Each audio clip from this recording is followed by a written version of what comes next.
All right, ladies, we're going to take a look at the rise of dictatorship, but with our objective, we're going to specifically spend most of our time focusing on Hitler and how Hitler gained, maintained, and consolidated his power. At this point, we've talked about Lenin, we've talked about Stalin, so now let's start talking about Hitler. So let's look at these key terms just to make sure we have a good understanding with them. This is an extremely important term. We have to understand this. So when we see fascism, we need to immediately associate that with Hitler and the Nazis. The other leader that you might see it is Mussolini in Italy, which we'll get to in a minute. So it's an authoritarian. So when we see this word, we want to think about authority. So the person in charge, and nationalistic right-wing system of government and social organization. So when you are focusing on nationalistic, remember this is this love for your country.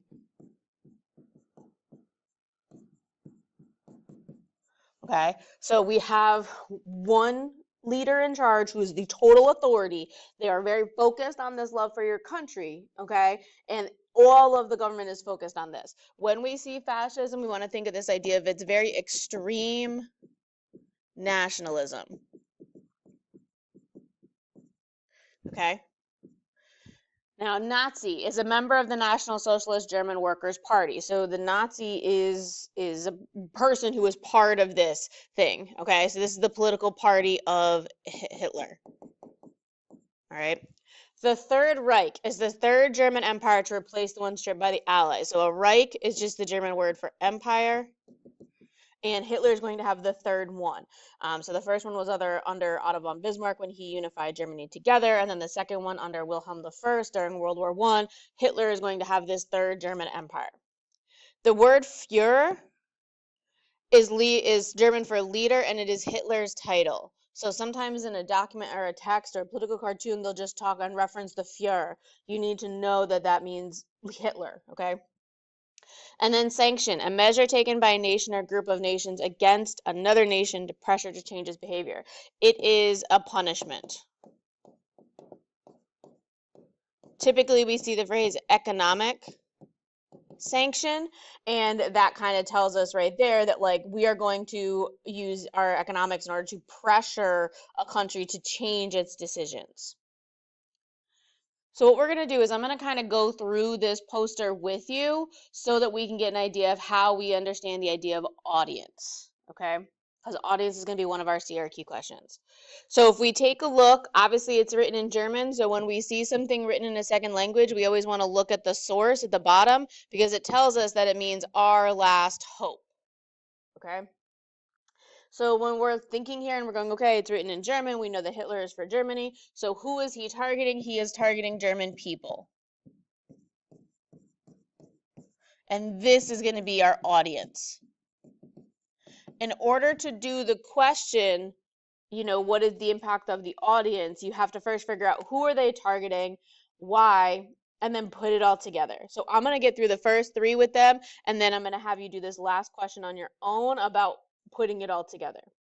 So why is he targeting German people? So if we go back to Hitler we think that it's a campaign poster. When we think of a campaign poster, we are generally thinking about trying to get control. So why is he targeting them? He wants them to vote in Hitler. He wants them to have this confidence to vote in Hitler. So what is the message? If we go back to our caption down here, we see that the message that Hitler's trying to give. Hitler is the only one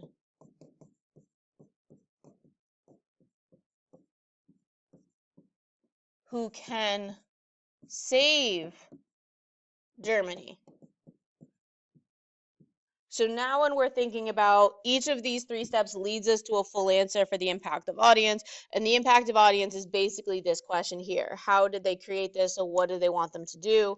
So I want you to take all three of those and put them into one sentence. So there's a number of different dictators that are rising up in the the interwar period, they call it, which is the period between World War I and World War II. One of whom is a man named General Francisco Franco, and he is from Spain. He is a fascist, all right, and he comes to power in a civil war with German and Italian help, and he remains neutral. If we want to remember, neutral means he does not pick sides. Okay, so he stays out of it. So even though he gets help from Mussolini and from Hitler, he actually is like, I think I'm going to stay out of World War II. And because he's able to stay out of World War II, he is able to actually stay in power. So one of his famous quotes is, "We do not believe in government through the voting booth. Spain has no foolish dreams." So Francisco Franco. So he doesn't focus on the idea that government should be chosen by the people, but by one person taking charge. And Francisco Franco is going to rule Spain until 1975. So here he is just prior to his death. So Franco is going to stay in charge for quite a long time, and he's able to do that simply because he stays neutral during World War II. If he had taken a side, more than likely the Allies would have taken him out in 1945. Then we have Italy under charge of Benito Mussolini, and his title is El Duce. Okay, he is also a fascist, and he promises to revive the economy and restore the glory of the Roman Empire. So if you go all the way back to Global 9, about how great the Roman Empire was, they controlled almost all of Europe, Northern Africa, a good chunk of the Middle East. His goal is going to actually go and restore the glory of Rome. And he invades Ethiopia and Albania in that process. He says, "Let us have a dagger between our teeth, a bomb in our hands, and an infinite scorn in our hearts." So he was very focused on that idea of militarist and having that focus beyond the military. And Mussolini was expelled from school twice as a child, but was a teacher before rising to power.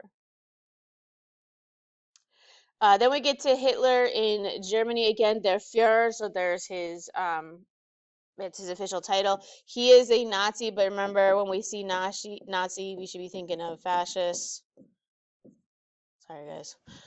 He blames a fire in the Reichstag on communists, so he's going to use this as a way of actually gaining power. And you guys are going to look at that more in this lesson. He uses Jews as scapegoats when he publishes his book Mein Kampf. Remember this idea of a scapegoat is someone you blame, even if they didn't do it. So in this case, he's going to blame the Jewish population of Germany as the reason for Germany's downfall in World War I. He's going to blame them for the reason for the Great Depression. He's going to blame them for the reason that Germany is the way they is. And he is going to end up kind of breaking the Treaty of Versailles and taking these areas of the Rhineland, Sudetenland, and that last one is Czechoslovakia. And also, this is going to become a word that we are going to know as appeasement.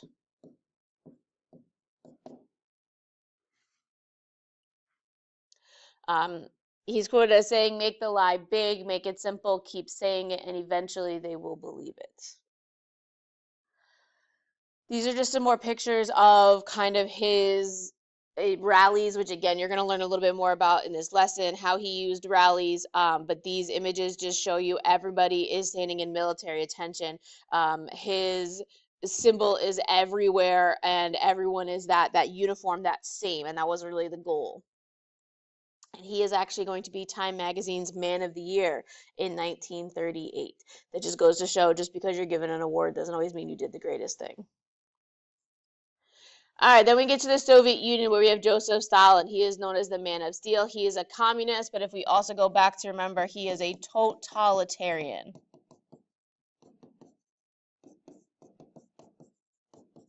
Okay. He eliminates all competition after Lenin's death. He basically just executes everyone else. He uses the 5-year plans to industrialize. But our biggest thing is he's going to sign a non-aggression pact with Germany. So what they will do is they will agree to not attack each other. So Stalin will use this as a way to grab land in Eastern Europe, and Hitler will say, "Listen, we're both going to basically invade Poland at the same time. You take your half, I take my half. We just stay on each other's same sides and we leave it alone." He says, "Ideas are more powerful than guns. We would not let our enemies have guns. Why should we let them have ideas?" And to give you a little bit more about who Stalin was, Stalin's son was taken prisoner by the Nazis in World War II. Hitler threatened to torture, but Stalin refused any ransom or agreement. His son would go on to die in prison. Stalin's kind of a crazy dude. And if you look at this piece of propaganda, though, so remember that word propaganda?